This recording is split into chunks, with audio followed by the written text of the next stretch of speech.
Basic of sound. What is sound? Sound क्या होता है? साउंड की जनरेट कैसे होता है साउंड? जब हम किसी चीज़ को एक दूसरे के कांटेक्ट में लाते हैं तो फिर साउंड से वेव्स निकलती है जो हमारे कानों के थ्रू हमें सुनाई देती है.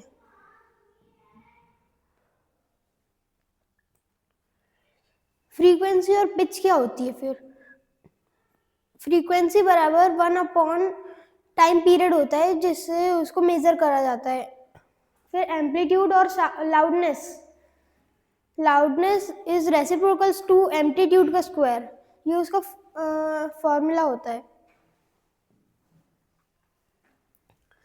अब स्पीड ऑफ साउंड अलग अलग जगह में कैसी होती है? सबसे पहले गैस में, एयर में जो सबसे कम होती है लगभग 343 मीटर पर सेकेंड, क्योंकि इसमें पार्टिकल एक दूसरे मॉलिक्यूल्स एक दूसरे से बहुत दूर होते हैं. फिर लिक्विड जैसे वाटर में मॉलिक्यूल्स एक दूसरे के बहुत पास होते हैं जिससे इसकी स्पीड बढ़ जाती है लगभग 1480 मीटर पर सेकेंड, क्योंकि इसमें मॉलिक्यूल्स बहुत पास होते हैं. फिर सॉलिड, इसमें मॉलिक्यूल्स एक कंप्रेस होने के कारण इसमें साउंड सबसे तेज आता है, जैसे 5120 मीटर पर सेकेंड. फिर वैक्यूम में साउंड नहीं आता क्योंकि उसमें मॉलिक्यूल्स नहीं होते. फिर ह्यूमन ईयर सुनता कैसे है? सबसे पहले आउटर ईयर का रिसेप्शन साउंड की वेव्स को इकट्ठा करके इनर ईयर मिडल ईयर में भेज देता है. फिर वो मिडल ईयर साउंड को और तेज करके इनर ईयर में भेज देते हैं. फिर वो इनर ईयर उस साउंड को एनर्जी या फिर केमिकल फॉर्म में बना के ब्रेन तक के भेजता है. उससे ब्रेन समझता है कि साउंड कैसा है. फिर साउंड की डेसिबल स्केल क्या है? 0 dB में साउंड नहीं होता. फिर 30 dB जब हम फुसफुसाते हैं तो फिर 30 dB का साउंड आता है जिसे एक नॉर्मल इंसान सुन सकता है. फिर 60 dB जैसे हम सुन रहे हैं या फिर बातें कर रहे हैं, वो 60 dB की आवाज़ें रहती है. फिर सिटी ट्रैफिक में 85 dB तक डेसिबल्स तक के साउंड की वेव चले जाती है, जिससे हम ज़्यादा कांटेक्ट में रहने के बाद हियरिंग प्रॉब्लम्स भी हो सकती है. फिर 130 dB में हमें तुरंत दर्द होने लगता है. फिर उसका रिफ्लेक्शन क्या है?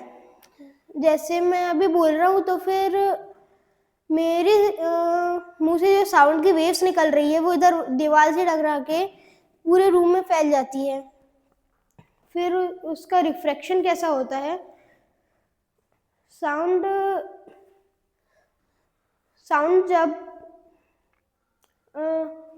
जैसे अगर एक एम्बुलेंस है वो हमारे पास आ जाती है तो फिर उसका साउंड हमें तेज लगता है, लेकिन जब वो दूर चली जाती है तो फिर हमें उसकी आवाज़ बहुत भारी लगती है.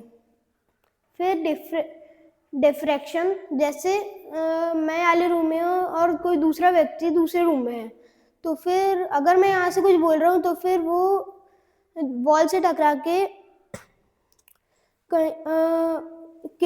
किसी भी जगह से दूसरे रूम में पहुँच जाती है, जिससे हमें दूसरे रूम में भी साउंड सुनाई देता है. फिर साउंड की फ्रीक्वेंसी स्पेक्ट्रम कैसा है? इसको हर्ट्ज में नापा जाता है. फर्स्ट है इंफ्रासाउंड, वो लगभग 20 हर्ट्ज के बराबर होता है. फिर ऑडिबल रेंज जो 20 हर्ट्ज से 20 किलो हर्ट्ज तक की होती है, जिसे हम नॉर्मली सुनते हैं. फिर अल्ट्रासाउंड जो 20 किलो हर्ट्ज से ज़्यादा का होता है, जिसे बैट्स अपनी इको लोकेशन या फिर केमिकल इमेज के लिए यूज़ करते हैं। फिर डॉपलर इफेक्ट क्या है? उसकी पिच की शिफ्ट। अगर मॉलिक्यूल्स एक दूसरे से कंप्रेस्ड होते हैं तो फिर उसमें साउंड सबसे तेज आता है, क्योंकि उसमें मॉलिक्यूल्स एक होते हैं सब मिला के। लेकिन जैसे ही हम एयर में आए, क्योंकि उसमें मॉलिक्यूल्स बहुत दूर होते हैं एक दूसरे के, तो फिर उसमें साउंड बहुत धीरे सुनाई देता है। सर आधा क्रॉप हो गया। Topic is given by Vinkar education. The topic is sounds and is basic. Thank you.